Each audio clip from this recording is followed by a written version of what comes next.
We're reorganizing the territory, my boss explained, not meeting my eyes. Your position is being eliminated. I sat across from Marcus Reed in his office at Veltrix Optics, staring at the termination letter he'd slid across his desk. The ink on the $2 million contract I'd just secured wasn't even dry yet. I understand, I replied, my voice calm despite the storm brewing inside me. Thank you for the opportunity.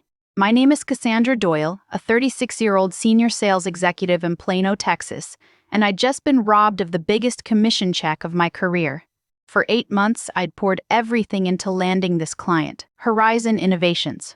I'd flown across the country 12 times, sat through 43 negotiation rounds, personalized countless pitch decks, and built a relationship with their CEO that went beyond business.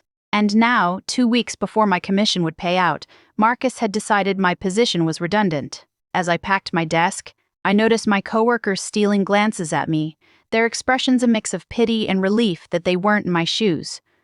Marcus had timed this perfectly, right at 4 p.m.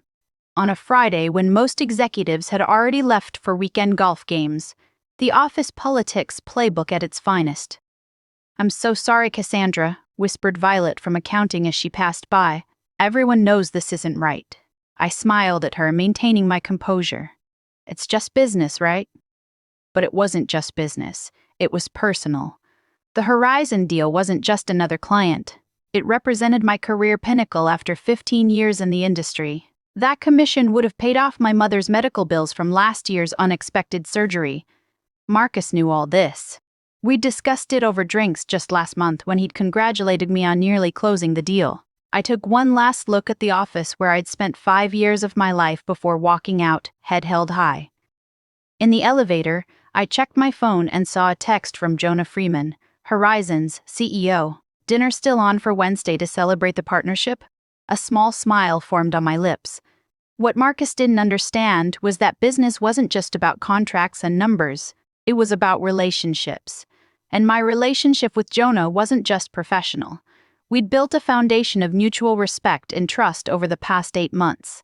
He'd shared stories about his children. I'd talked about my dreams of starting my own consultancy someday. As I reached my car, I made a decision. This wasn't over. Not by a long shot. For 5 years, I'd been one of Veltrix's top performers. I'd built my client roster from scratch, turning struggling accounts into gold mines. Last year alone, I'd brought in $4.3 million in new business. The sales plaques and achievement awards gathering dust in a box in my trunk were testament to that. But Veltrix had been changing. 3 months ago, Gregory Hansen took over as CEO, bringing Marcus Reed with him as the new vice president of sales.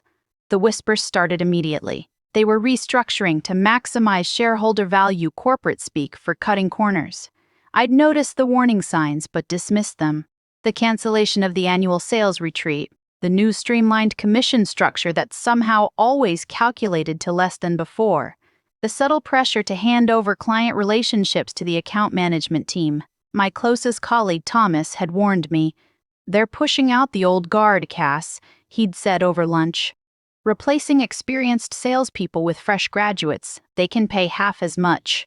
I didn't believe it would happen to me, not with my numbers. Not with the Horizon deal so close to closing.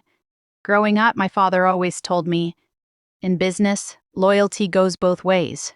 He'd worked 30 years at the same company, climbing from the mailroom to management, but that world was gone. Today's corporate landscape rewarded the ruthless, people like Marcus who viewed employees as expendable resources. As I drove home, I called my mother. I couldn't bring myself to tell her about being fired. Not yet. Not when I'd promised to help with her medical bills. "How's my superstar?" she asked cheerfully. "Just fine, Mom," I lied, forcing brightness into my voice. "How are you feeling today?" "Better than yesterday, worse than tomorrow," she quipped. It was her standard response since the surgery. After hanging up, I sat in my parked car, staring at my condominium building, trying to formulate a plan. My severance would cover expenses for 3 months, but without the commission, I'd need to dip into my savings for Mom's next payment. Unless... I scrolled through my contacts until I found Jonah's number. Our weekly dinner had become a tradition during the negotiation process. He valued authenticity. It was what had drawn Horizon to Veltrix in the first place. Or, more accurately, to me. I hesitated for only a moment before pressing call. The line rang twice before Jonah's familiar voice answered. "Cassandra, I was just thinking about you. Still on for Wednesday?" "Absolutely," I replied. "But Jonah, there's something we need to discuss." Wednesday evening found me at La Cantera, an upscale restaurant in downtown Plano, where Jonah and I had celebrated the verbal agreement 2 weeks prior. I'd arrived early, selected a private corner table, and ordered a bottle of Jonah's favorite Cabernet. When he arrived, his smile faltered as he read my expression. "Something's wrong," he said, sitting down.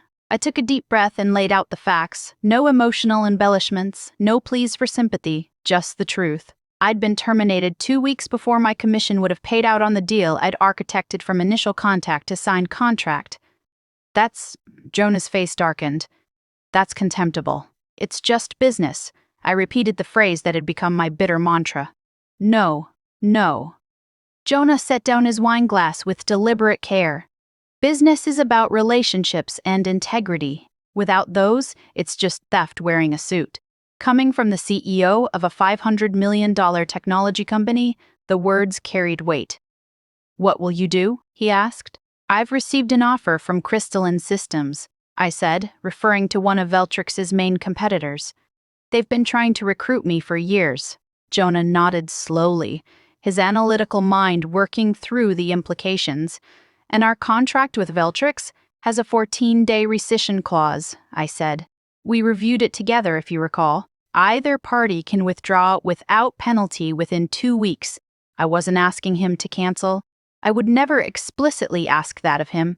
The decision had to be his, based on his own business judgment." Jonah stared at me for a long moment, then pulled out his phone. "Harold," he said to his legal counsel, "pull the Veltrix contract. I want to invoke the rescission clause first thing tomorrow." He paused, listening. "Yes, I'm certain, and clear my morning schedule for a call with their leadership." After hanging up, he looked at me. "This isn't just about your commission, Cassandra. During our negotiations, you promised that you personally would oversee the implementation. That was a material factor in our decision." I nodded, feeling a weight lift from my shoulders. "Crystalline's product line is actually better suited for your needs," I said truthfully. "The optical components have a longer warranty, and their custom design team is more experienced with your specific applications." "When can you start there?" Jonah asked. "Monday. They're eager to have me on board." "Good." Jonah raised his glass. "Then I look forward to hearing their proposal next week." As we finished dinner, discussing his daughter's college applications and my mother's improving health, I felt no triumph, no vindictive pleasure, just the quiet satisfaction of knowing that in a world where loyalty was increasingly rare, integrity still mattered to some. By the time the check arrived, the first phase of my response to Marcus's betrayal was in motion. Not revenge. Correction. The following morning, my phone began ringing at 7 a.m. Marcus. I sent it to voicemail. He called again and again. By the fourth call, I decided to answer. "Cassandra." He sounded breathless, panicked. "We need to talk." "About what, Marcus?"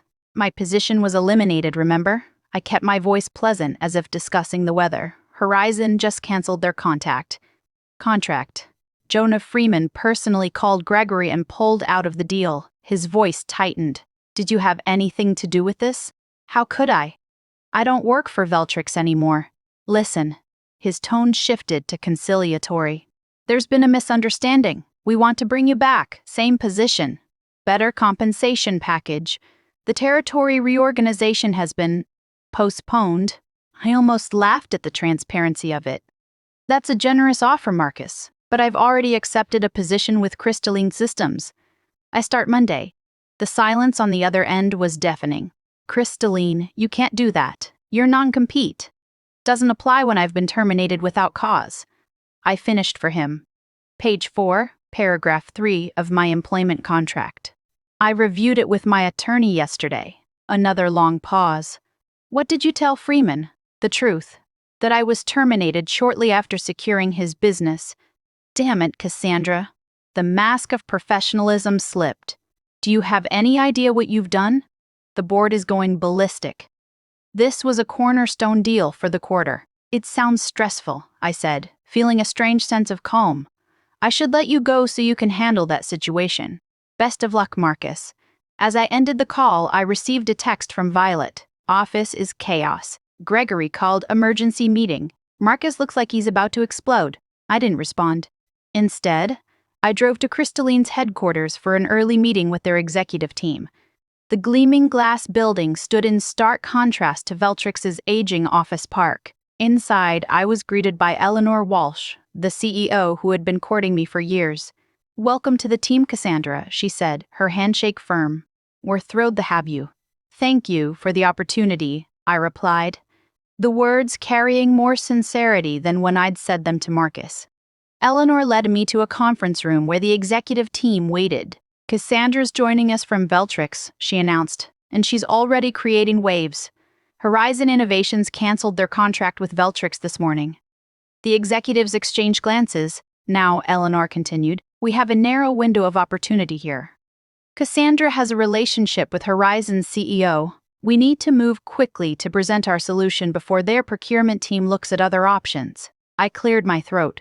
"I've tentatively scheduled a meeting with Jonah next Wednesday. He's expecting our proposal." Eleanor's smile widened. "Perfect. Let's make sure it's irresistible."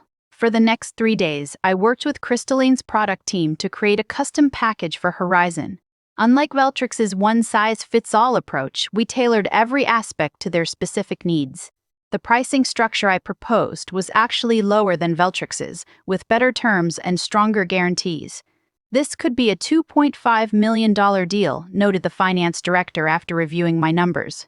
"With expansion potential to $4 million within 2 years," I added. By Monday afternoon, my phone had accumulated 8 voicemails from Marcus and 3 from Gregory, each more desperate than the last. The final one came just as I was leaving Crystalline's office. "Cassandra, this is Gregory Hansen. Whatever Crystalline is paying you, we'll beat it. Name your price. We need you back." I deleted it without responding. Some bridges, once burned, weren't worth rebuilding. Wednesday arrived with unexpected tension. Despite my confidence in Crystalline's superior offering, years in sales had taught me that nothing was certain until contracts were signed. As our team prepared to leave for the meeting with Horizon, I received a text from a number I didn't recognize. "It's Thomas. Used Violet's phone. Urgent. Marcus is meeting with Jonah right now, offering 30% discount plus free implementation." My stomach dropped. Marcus was making a desperate countermove. I showed the message to Eleanor. "Can we head over now?" I asked. "I think we may need to get ahead of this." Eleanor nodded grimly, and we left immediately. Upon arriving at Horizon's headquarters, the receptionist informed us that Jonah was in a meeting, but had left instructions to send us to Conference Room B when we arrived. Walking through the familiar hallways felt surreal, like returning to a place I'd only dreamed about.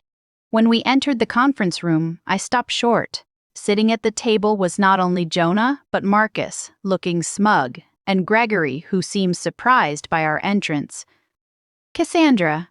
Jonah stood, smiling warmly. Perfect timing. These gentlemen from Veltrix were just explaining why I should reconsider my cancellation. Marcus's expression shifted from confidence to discomfort as I introduced Eleanor and the Crystalline team. "We were under the impression we had an exclusive meeting," Gregory said. His tone clipped. "I invited both parties," Jonah replied evenly. "I believe in making informed decisions." What followed was the most unusual presentation of my career. Marcus outlined Veltrix's desperate concessions, price cuts, extended warranties, free training, while I presented Crystalline's thoughtful, customized solution. Throughout it all, Jonah watched, asking occasional questions but giving no indication of his preference. When both presentations concluded, Jonah thanked everyone. "This has been enlightening. I'll need to confer with my team before making a decision." Outside the building, Marcus cornered me in the parking lot. "You won't get away with this," he hissed. "You have no idea what you're up against." "I'm up against a man who fired me to avoid paying my commission," I replied calmly. "I think I understand the situation perfectly."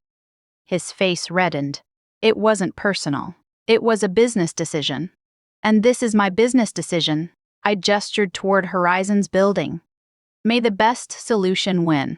Back at Crystalline, Eleanor was surprisingly upbeat. You did well in there. Freeman was clearly more engaged during your presentation. He's thorough, I cautioned.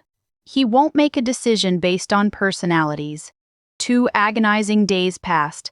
Then, on Friday afternoon, my phone rang with Jonah's number. We've made our decision, he said without preamble.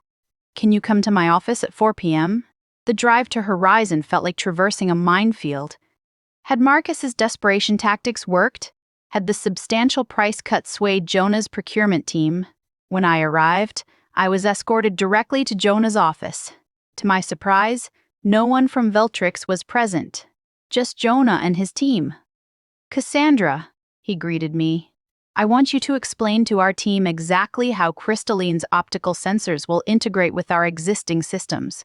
For the next hour, I detailed the implementation process, answering technical questions from Horizon's engineers. When we finished, Jonah stood and extended his hand. We'll go with Crystalline. The contract is being drawn up as we speak. Relief washed over me, followed quickly by professional composure. You won't regret it. The product truly is superior. I know, he said, but equally important is working with people of integrity. 1 month later, I sat in my new corner office at Crystalline, reviewing the finalized contract with Horizon. The deal had indeed come in at $2.5 million, with a clear path to expansion. My commission would be considerably larger than what I would have earned at Veltrix, with a more favorable payment structure. Violet had texted me updates in the aftermath. Marcus had been placed on administrative leave pending an investigation into his management practices. 3 other sales executives had resigned in solidarity with my situation. Veltrix's stock had dropped 11% following the loss of the Horizon deal and subsequent departures. But the most satisfying development came that morning in the form of an email from Harold, Horizon's legal counsel. He'd forwarded me an internal message from Jonah to his executive team. Our decision to partner with Crystalline over Veltrix wasn't just about pricing or product specifications. It was about aligning ourselves with a company that demonstrates the values we espouse. When Veltrix terminated Miss Doyle immediately after she secured our business, explicitly to avoid paying her commission, they revealed their true corporate character. Such short-sighted greed doesn't align with our long-term partnership goals. Crystalline, by contrast, recognized talent and integrity and moved decisively to acquire it. That's the kind of business instinct we respect. I printed the email and pinned it to my wall, not as a trophy, but as a reminder of what truly mattered in business. Eleanor stopped by my office that afternoon. I just got off the phone with Bedford Industries. Apparently, their procurement operations officer heard about how we acquired the Horizon contract and wants to discuss moving their business to us. I raised an eyebrow. Bedford? They've been with Veltrix for years. 7 years, she confirmed, worth about $1.8 million annually. They're concerned about stability and leadership over there. Word was spreading. What Marcus had done to me wasn't just an isolated incident of corporate callousness. It was becoming a cautionary tale in our industry. That evening, as I was preparing to leave, my assistant forwarded a voicemail from Gregory Hansen. Cassandra, this is Gregory. I want you to know that Marcus Reed no longer works at Veltrix. His actions were not authorized by me or the board. We'd still like to discuss your potential return. Please call me. I deleted the message without a second thought. My new office had a view of the downtown skyline. My team was skilled and motivated. My compensation package included equity in a growing company that valued relationships over quarterly numbers. More importantly, I'd received a call from my mother's doctor that morning. The latest tests showed significant improvement. With my new financial situation, I'd been able to move her to a better specialist, one not covered by her insurance.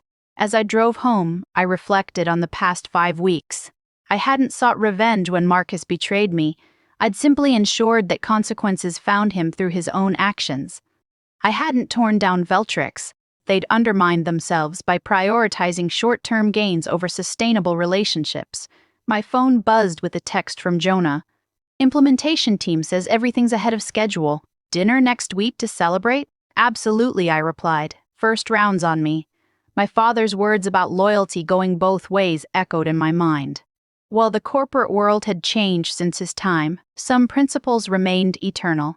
Integrity, relationships, and the understanding that how you treated people always came back to you in the end. Marcus had taught me a valuable lesson, though not the one he intended. In business, as in life, your reputation wasn't built on what you said, but on what you did, especially when you thought no one was watching. 6 months after joining Crystalline, I stood at a podium accepting the Sales Executive of the Year award at the annual industry conference. Looking out at the audience, I spotted several familiar faces from Beltrix, including Gregory, who offered a tight smile when our eyes met. My acceptance speech was brief and focused on the importance of business ethics and relationship building. I didn't mention Veltrix or the circumstances that led to my departure. I didn't need to. Everyone in the room knew the story. Success in sales isn't just about closing deals, I concluded. It's about creating true partnerships where both sides win. When we forget that, we're no longer sales professionals. We're just transaction processors. The applause was gratifying, but what happened afterward was even more so.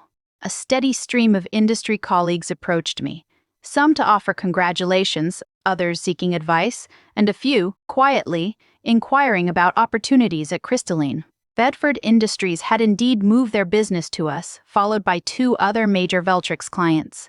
Our company's market share had grown 15%, while Veltrix's had declined by almost 20%. Jonah found me at the reception afterward. "Congratulations," he said, clinking his glass against mine. "Well deserved." "Thank you for taking a chance on Crystalline," I replied. "How's the implementation going?" "Ahead of schedule and under budget," he said. "Your team is exceptional." "They are," I agreed, "and so is yours." We chatted briefly about future projects before he was called away by another associate. As I watched him leave, Eleanor approached. "Have you seen this?" she asked, showing me her tablet. The headline read, "Veltrix Optics announces layoffs amid continuing market struggles." The article mentioned that Gregory Hansen had stepped down as CEO, replaced by the board chairman as interim leadership. I felt no joy at the news, only a sense of inevitability. The autumn wind scattered leaves across the sidewalk as I approached the care facility where my mother now lived. Thanks to my improved financial situation, she had a private room in the best rehabilitation center in Plano, with daily physical therapy and cutting-edge treatments. "There's my girl," she beamed as I entered, setting aside the book she'd been reading. At 68, she still had the sharp wit and warm smile that had guided me through life's challenges. "How's the new medication working?" I asked, taking the chair beside her bed. "The doctor says I'm responding better than expected," she replied. "I might be able to move back to my own place by Christmas." "That's wonderful, Mom. And how's my corporate warrior doing, still conquering the business world?" I smiled, updating her on recent developments. I'd been promoted to Vice President of Strategic Accounts at Crystalline, with a team of 12 sales executives reporting to me. The Horizon implementation had been so successful that they'd expanded the contract to include 2 additional divisions, bringing the total value to $3.8 million. "You know what your father would say about all this," she said, a wistful look crossing her face. "Success is best when it's earned honestly," I quoted. She nodded. "He would be so proud of you, Cassandra. Not just for your achievements, but for how you've achieved them." After leaving the facility, I drove to a local coffee shop where I'd agreed to meet Thomas. He'd left Veltrix the previous month and had been interviewing with several companies. "I've got good news," he said as soon as I sat down. "I accepted an offer from Meridian Technologies." "Congratulations, sales position?" "Sales director," he replied, unable to contain his grin. 15% higher base than Veltrix, better commission structure. "They're lucky to have you," I said sincerely. "I almost called Marcus to thank him," Thomas joked. "Being associated with Veltrix these days is like having a golden ticket to the competition." As I built my new team and career at Crystalline, I occasionally thought about Marcus and the lesson he had inadvertently taught me. In the end, how we treat others determines not just their fate, but our own. My revenge wasn't in destroying him. It was in succeeding, despite his attempt to devalue my contribution. The greatest vindication wasn't watching his downfall, but creating my own ascent.